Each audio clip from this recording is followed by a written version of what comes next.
First mentioned in the 15th century by Basilius Valentinus, fluorspar, a compound of the element fluorine, has a gem-like quality.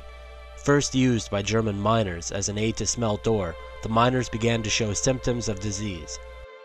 German physician Georgius Agricola described these ailments in his seminal work De Re Metallica in 1550, which he ascribed to evil ghosts doing mischief in the mines.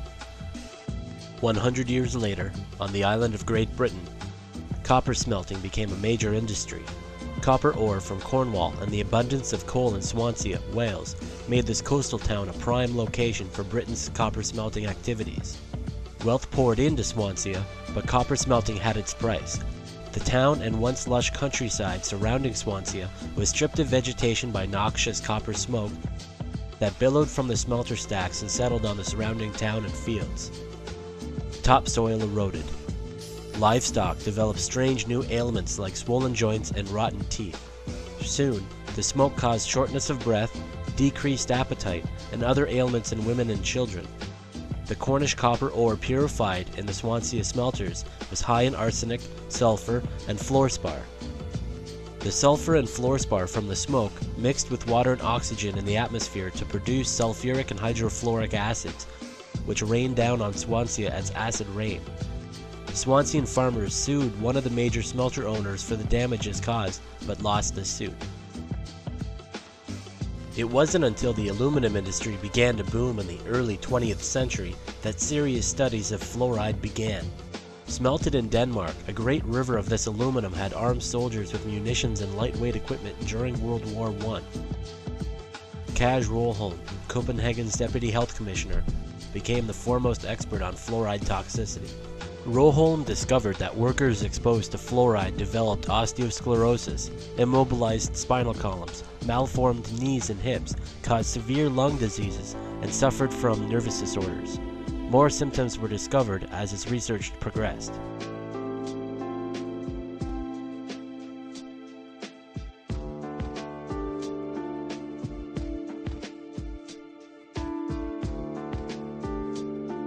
At the end of World War II, the U.S. government sent Charles Perkins, a researcher worker in chemistry, biochemistry, physiology, and pathology, to take charge of the vast IG Farben chemical plants in Germany.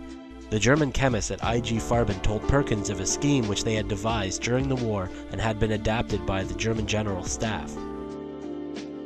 The German chemists explained of their attempt to control the population in any given area through the mass medication of drinking water with sodium fluoride, a tactic used in German and Russian concentration camps to make the prisoners stupid and docile. IG Farben had developed plans during the war to fluoridate the occupied countries because it was found that fluoridation caused slight damage to a specific part of the brain, causing the individual to become more docile towards authority.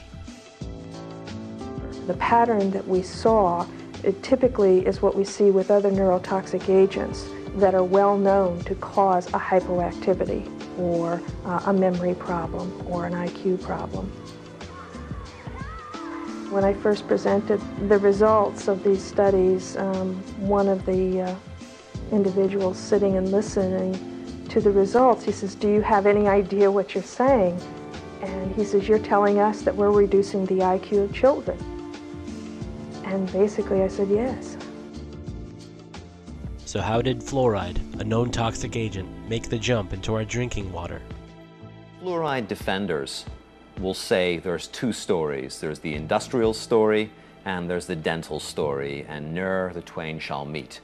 It's not true. The stories are braided very tightly and very profoundly, and they're braided from the beginning. The very first suggestion that fluoride be added to public water supplies was made by a researcher, Gerald Cox, at the Mellon Institute in Pittsburgh. Cox became interested in fluoride because of the suggestion of Francis Frary. That's the letter I uncovered.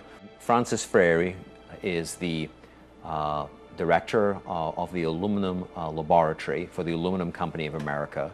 He is very concerned about fluoride pollution around aluminum plants. He's very concerned about what the fluoride is doing to the workers inside these aluminum plants. But his suggestion to Gerald Cox is to look at fluoride's dental effects. And it's upon the basis of that suggestion that Gerald Cox makes his proposal to add fluoride to public water supplies. Right at the very source of the stream, you find the aluminum industry. It's quite astonishing, Paul, the degree to which environmentalists have not been educated about fluoride.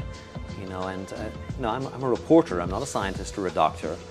I'm quoting documents, I'm citing lawsuits when I refer to fluoride as a major industrial air pollutant. In fact, the leading air pollutant in the aftermath of the Cold War. Those are not my words, that's not my opinion. That's a quantitative assessment by industry experts of the scale of the lawsuits they were facing. But the aluminum industry was not the only producer of fluoride byproducts.